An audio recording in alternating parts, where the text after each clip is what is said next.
At this point, it's lazy and sloppy and hackneyed.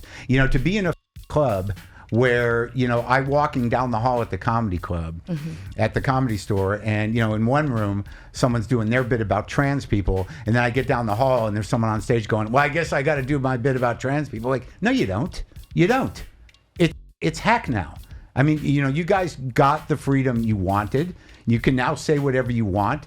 They're defeated. Their rights have been denied. The policies that you guys encouraged with your stupid material are now policy. And now, half the people under the umbrella of anti-woke, we've lost a tremendous amount of democratic-leaning ideas and movements. So whether they knew it or not, that's what they were spearheading. So now it's reality, and you want to still keep kicking them?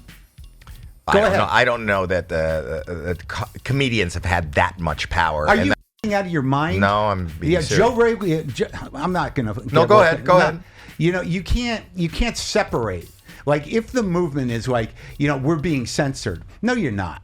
You're not. There's no constitutional censorship issue with your free speech. You say things, and in a democratic show of an environment, like Twitter or whatever, there's cultural pushback. To frame it as some sort of free speech problem was a misdirect. Why does it have to be the same four things?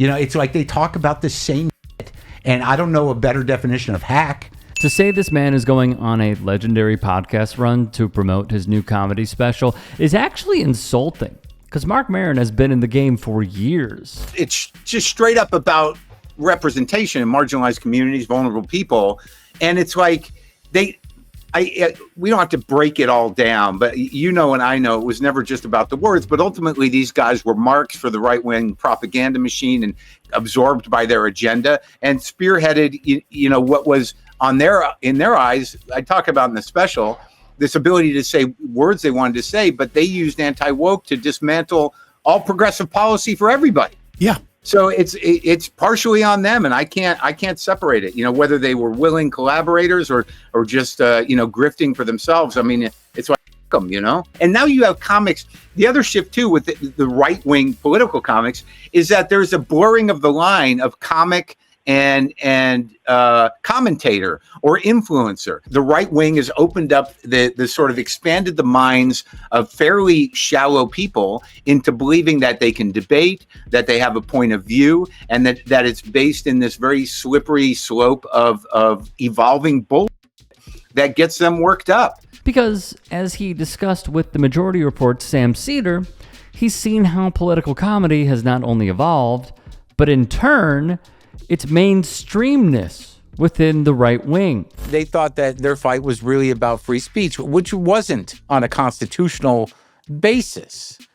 So the entire premise of we're being denied our free speech was based in the active kind of movement of democracy to move forward. When you say anti-woke comics, either you can say specific names, or what do you think of, or who do you think of, or what are you imagining? There's the wormy way to handle it, like Bill Maher, where you're like, hey, I'm as liberal as the next guy, but, the liberals have gone too far with this thing. People are getting, canceled or whatever. But those were corporate decisions based on, I think a misread of the public sentiment, in honoring, which it was good that they did, the kind of fragility of minority communities, based in ethnicity or gender, sexual gender stuff. Rogan and Hinchcliffe and, just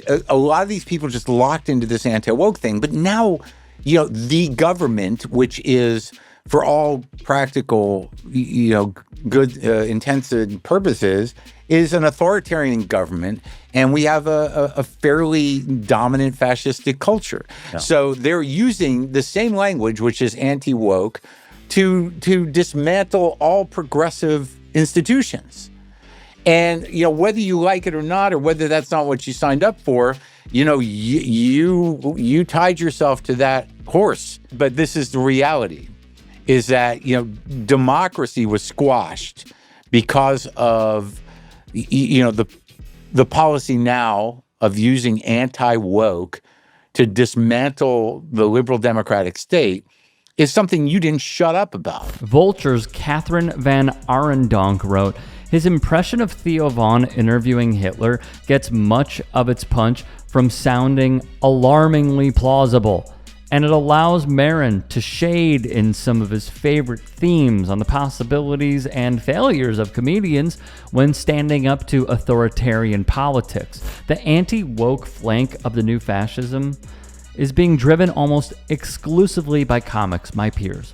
Whether or not they are self-serving or true believers in the new fascism is unimportant. They are of the movement. Whether they see themselves as acolytes or just comics does not matter. Whether they are driven by the idea that what they are fighting for is a free speech issue, or whether they are truly morally bankrupt racists does not matter. They are part of the public face of a fascistic political movement that seeks to destroy the democratic idea. He would add, when comedians with podcasts have shameless, self-proclaimed white supremacists and fascists on their show to joke around like they are just entertainers or even just politicians, all it does is humanize and normalize fascism. When someone uses their platform for that reason, they are facilitating anti-American sentiment and promoting violent autocracy. In another portion, he types, it may be all self-serving. Greedy influencers and comics and public personalities and certainly tech companies want to align themselves with an unapologetic right-wing movement that has no concerns for regulation or law or justice or decency or democracy to increase their earnings and put them in the seat of power. Fascism is good for business if you toe the line.